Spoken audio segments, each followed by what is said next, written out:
Bonjour Théo, Salut Caroline. on se voit pour la tournée du maraîcher, on est tout début juillet. C'est J'ai ça, déjà on une dirait question, pas. non pas vraiment, hein. J'ai déjà pas une question à te poser qui vient de pas mal de nos membres. On remarque qu'il y a beaucoup de fourmis dans les potagers. Ouais, Est-ce que ça peut poser un problème? alors c'est normal qu'il y ait des fourmis. C'est pas, il y en a pas beaucoup par rapport à un autre endroit. Dans les champs, il y en a forcément partout. Ok, C'est juste qu'on les voit pas. Alors d'accord. que dans le potager, on a le nez dedans, donc on les voit. Et donc ça change simplement le fait que par endroit, peut-être qu'elles vont utiliser beaucoup la terre et ça va pas être très productif. D'accord. Donc ce qu'on peut, c'est adapter notre façon de faire le potager avec la fourmilière. Et donc on va éviter de les laisser vraiment faire trop ce qu'elles veulent. Si ça nous dérange vraiment, en arrosant si en arrosant beaucoup dessus, elles vont se déplacer. D'accord. Mais du coup, on va jamais pouvoir avoir zéro fourmi sur le terrain. Donc Et donc, éviter de planter c'est ça. justement On dans va- la fourmilière. On va pas ou de planter semer sur la dans fourmilière. D'accord. Souvent, après, elles vont déménager à d'autres endroits, etc. Et ça va nous laisser une terre super fine, parfaite pour faire des semis. Donc c'est aussi un avantage. D'accord, donc c'est nous alliés presque. C'est ça. Ok, merci, hein, c'est parti pour la tournée. Donc là on voit les Donc fèves là, c'est les qui fèves arrivent. qui sont en fin de production. Là, elles ont fait encore quelques fèves. Là, il n'y a plus grand chose à faire. Si ce n'est, on enlève, on récolte ce qu'il y a à récolter. Et puis on laisse comme ça. On Donc les ça, met sur le compost parce qu'elles sont plus très jolies ou bien? c'est ça, on peut mettre sur le compost parce que comme ça on évite d'avoir la maladie comme ça qui s'est développée avec cette humidité et cette chaleur. Oui, Et puis on la laisse pas dans le terrain. d'accord, très bien. Voilà.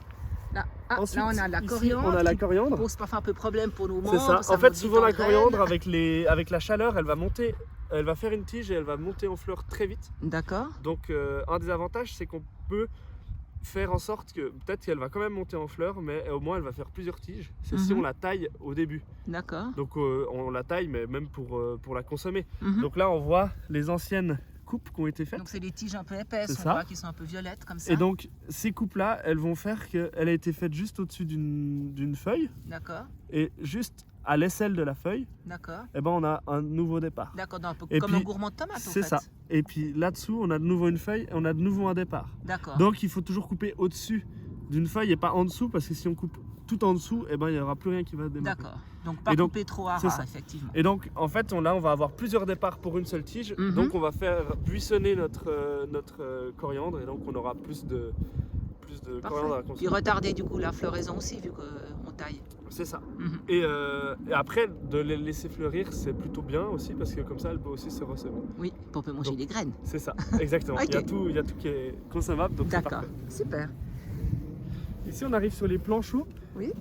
Du coup, les planchots, je ne vais pas en dire grand-chose dans ce tuto-là parce qu'il y a d'autres tutos qui vont venir et qui ont été faits sur les planchots, sur leur taille, etc. Mhm. Donc ça, regardez les autres vidéos, ça sera plus simple, et c'est plus concentré, c'est plus précis D'accord. sur juste les plans.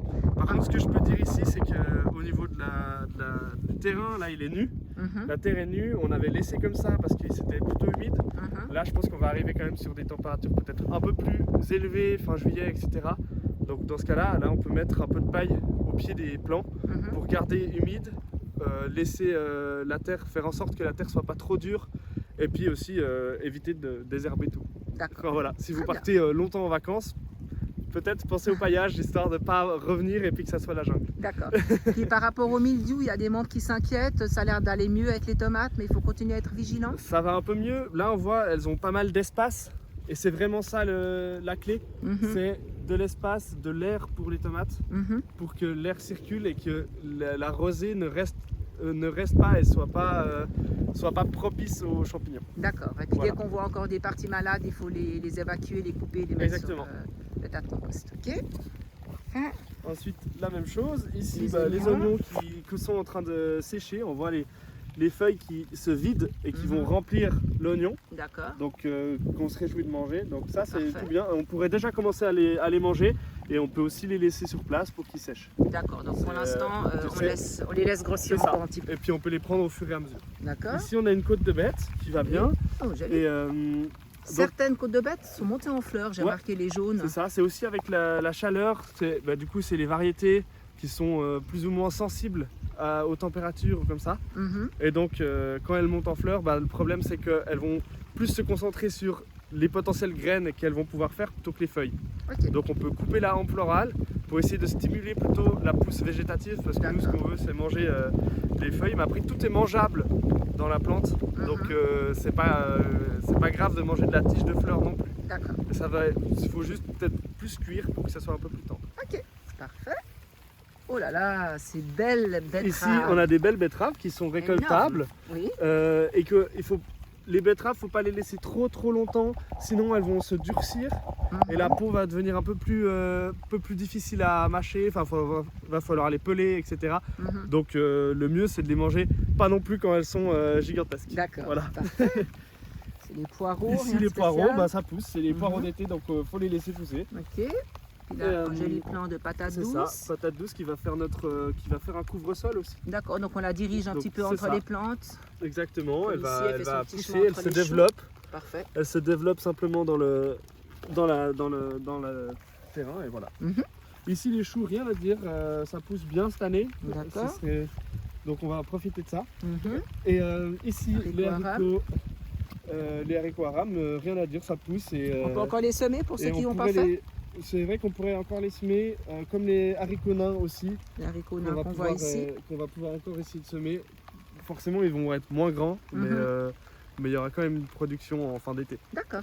Et puis là, on a une petite touffe de ciboulette. C'est ça. Alors ciboulette, c'est un peu la même chose que ce qu'on parlait sur la coriandre, c'est quand même en coupant qu'on va stimuler la plante. D'accord. Donc si on coupe régulièrement la ciboulette, on va éviter à ce qu'elle fasse des tiges D'accord. qu'on peut arracher. Là c'est vraiment une tige, elle est vraiment beaucoup plus dure, Donc celle-là, elle n'est pas beaucoup plus mangeable. rigide. D'accord.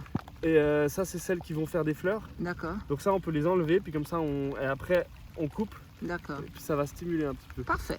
la végétation. Très bien. Donc, Voilà. un joli plant de courgettes. C'est ça. Quelque chose de Donc, spécial par rapport aux courgettes. la courgette, après, c'est comme bon vous semble. Le mieux, c'est de venir vraiment régulièrement ou de les prendre petites. Parce que là, celle-ci, dans 2 jours, elle est vraiment beaucoup plus grande. Et du coup, elle commence déjà à faire des graines. Et c'est moins bon une courgette avec très grosse, un peu molle avec les graines. Ça se mange pas la même chose. disons. D'accord.